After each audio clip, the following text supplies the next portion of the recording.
Hello guys, good day. Ayan, nagbabalik tayo sa ating pag-vlog. Kanina pala may kakwento ako sa inyo. Galing ako ng TV5 kasi nag-guest tayo kay Sir Chinkitan. Di ba nga, si Sir Chinkitan kilala natin yan sa isa sa pinakamagaling pagdating sa mga pagninegosyo, mga advice, marami tayong natutunan sa kanya. So, kaya kanina, pumunta ko dun at binigyan niya ako ng itong box, nakalagay Ipon Challenge. Itong box galing to sa kanya.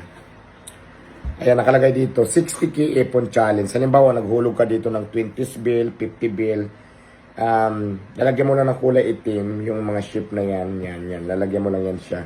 Depende sa iyo kung 500, 1,200, 50, 20, 100. Depende sa kakayahan mo. So, ayan siya. At ang kagandahan pa, binigyan niya ako nito. Kailangan ko din itong matutunan para iwas scam at para at least maraming mariremind ka lagi. Ang booklet niya ay nakalagay Yayamanin Book Collection. So, pag ginanyan mo siya, mayroon siyang 1, 2, 3, 4, 5, 6, 6 na books na kailangan nating pag-aralan. So, i-fix natin isa-isa. Ayan ang mga title ng box niya. Negosyo.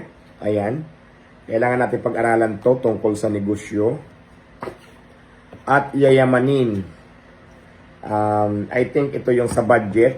Kung magyayaman-yamanan ka. Hindi ko pa nababasa eh. Pero parang yun ang nakikita kong clue pa lang ah.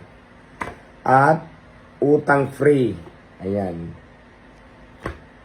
Feeling ko ang ganda ng mga tapos budget. Ayan, budget. Babasahin natin yan. At ipon. Ayan. At pulubi. Yaman-yamanan now, pulubi later. Parang ganun nakikita ko.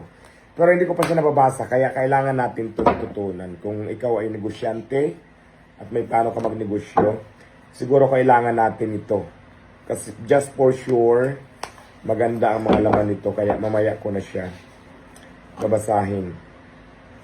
So, thank you, Sir Chinkitan, sa librong ito. Hindi ko lang alam, guys, kung sa mga notebook na to, sa mga book na to. Hindi ko lang alam, guys, kung may nabibili nito, kung saan ito nabibili. Basta ito, binigay niyo lang sa akin ito. Kasi nag-guess na tayo kanina. So, yun lang naman, guys. Share ko lang. God bless and mabuhay. Mwah. Bye.